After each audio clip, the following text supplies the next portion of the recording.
here we go. Hey everybody, it's me, Stuart. Today we're going to be reading a story about Pinocchio called The Perfect Gift. I wonder what that is. Alright, well let's find out. Here we go. Christmas was just a few days away. Geppetto, the old woodcarver, was busy making toy soldiers and pretty dolls for the boys and girls in the village. There seemed to be more toys than usual to make this year. Geppetto was afraid that he wouldn't get all the work done in time. Geppetto's son, Pinocchio, was eager to help his father.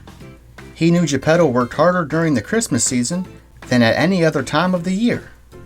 While Geppetto worked day and night to make all the toys, Pinocchio, with the help of Jiminy Cricket, decorated the house for the holidays. Then they put up a tree and strung popcorn on its branches. They hung garlands of holly. This would be Pinocchio's first Christmas as a real boy. He wanted it to be very special. Ooh. Jiminy, Pinocchio said, I want to find the perfect gift for Geppetto. He should have something special. Will you help me? Jiminy said. Well, if you ask me, maybe he would like a new knife to carve with, Pinocchio said. Then he realized he probably didn't have enough money for that. Oh, what about some warm gloves? He could use them when he goes out on cold nights to deliver toys.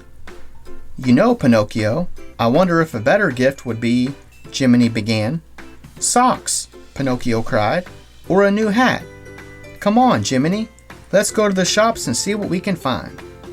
Pinocchio hurried out the door. Jiminy had to run to keep up. In the shops, Pinocchio looked at socks, warm hats, gloves, scarves, and even a warm woolen coat. But everything was too small, too expensive, or too ordinary. Pinocchio wanted to find something special. By Christmas Eve, Pinocchio still hadn't found the perfect gift for Geppetto. He felt sad. What am I going to do? He asked Jiminy. Well, I do have this idea, the cricket said. Really? Pinocchio asked. Please tell me. Jiminy sat him at the table and handed him a quill pen. You want to give your father something he really needs? I sure do, Pinocchio beamed. Write this, Jiminy said. Dear Geppetto, my gift to you is an extra pair of hands and an extra willing heart. Love, Pinocchio. When Pinocchio finished writing, he looked up at Jiminy. Now what? He asked. Now you put the note in here. Jiminy held out a box. Pinocchio dropped the note in. Then Jiminy wrapped the package with bright paper and a big bow. Geppetto will be very happy with this gift, Jiminy said. But it's just a scrap of paper, Pinocchio said. What sort of gift is that? Jiminy smiled. You might be surprised. Ooh, I wonder if he's going to like it. Geppetto took a break from his work to share Christmas Eve dinner with his son. After the meal, Pinocchio gave Geppetto his gift. What's this? He asked. Your Christmas present, Pinocchio replied. I hope you like it. Geppetto untied the bow and tore the wrapping paper away. Why, this is the perfect present, he exclaimed. I can use an extra pair of hands in my workshop. How did you know, Pinocchio? Pinocchio just smiled. Jiminy had been right. He was surprised at how much joy his gift brought to his father. I'm glad to help, Pinocchio said. I can start right now if you want. Pinocchio cleared the dinner dishes from the table. He washed them and put them away. Then he went to Geppetto's workshop. He swept up the wood shavings and boxed and wrapped the new toys. He made labels for each box so Geppetto would know who each gift was for. Wow, he's helping pretty good. When Geppetto set out to deliver the last of the gifts, Pinocchio went up to bed.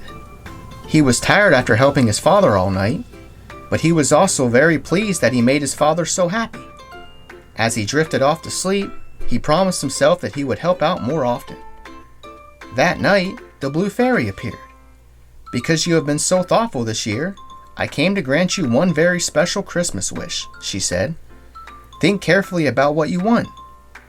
Pinocchio thought about the many things he could ask for, but he still only wanted one thing. I want to give Geppetto the perfect Christmas gift, he told the Blue Fairy, something that he will love forever. The Blue Fairy smiled. She knew just what the present should be.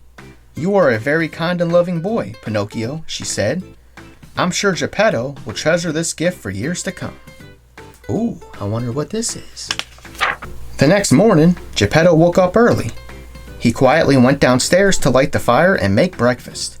He was so happy that Pinocchio had helped him the night before that he wanted to surprise his son. He wanted Pinocchio's first Christmas to be special. Geppetto went to place his gifts for Pinocchio under the tree.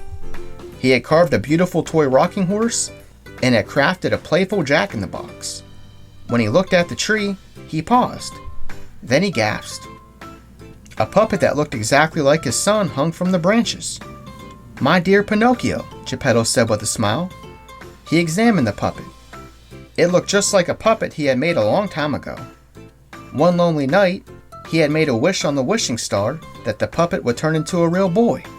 The blue fairy had granted his wish, and that was when Pinocchio the puppet had become his son. Wow. When Pinocchio heard his father, he and Jiminy ran downstairs. "Merry Christmas," he shouted. Geppetto sat in his favorite chair, holding the puppet. "My gift. How did you make it?" Pinocchio stared at the copy of the puppet he used to be. He smiled. The blue fairy had chosen the perfect present for his father. "Puppet Pinocchio was my favorite creation," Geppetto said. "Oh, how I've missed him." A frown appeared on Pinocchio's face. "You have?" he asked. "Have I disappointed you?" Geppetto laughed. "Not at all, son. You've been perfect in every way. This toy reminds me how very much I wanted a real son. He reminds me of how happy I am to have you." Pinocchio smiled. He went over to the puppet and looked at it closely. He felt as if he was looking in a mirror. The puppet had the same dark hair and blue eyes he did. Oh wow, look at that. Geppetto stood up and started dancing with the puppet and singing. Pinocchio clapped along. He was thrilled that his father was so happy. Stopping to catch his breath, Geppetto looked at his son and said, "No one has ever thought to give me a toy of my own to play with because I'm a toy maker. But you understand how much I love toys, Pinocchio. Thank you, son." "See," Jiminy whispered to Pinocchio, "I told you that you would be surprised, and now you've been surprised twice." Pinocchio nodded as he watched his father dance with the puppet some more. Then he went over and danced beside the puppet that looked so much like him. Geppetto held out the strings for Pinocchio so he could try to make the puppet dance himself. It was difficult because the puppet was the same size as Pinocchio. But he didn't care. He was happy to share this moment with his father. Wow, sounds like a good time. A little later, Pinocchio opened the gifts Geppetto had placed under the tree for him. He laughed as the jack-in-the-box popped up, and he rocked the small wooden horse across the floor. But the best present he gotten had come from the blue fairy. He would never forget the smile on his father's face. He hoped they would share many more holidays just like this one. Yeah. The end. Wow, what a good story about Pinocchio. He was trying to figure out the best present to give his father, and with the help of Jiminy, he figured it out. A puppet just like him. His father loved it. Good. Alright, well thanks for watching. Be sure to check out my other videos. See ya!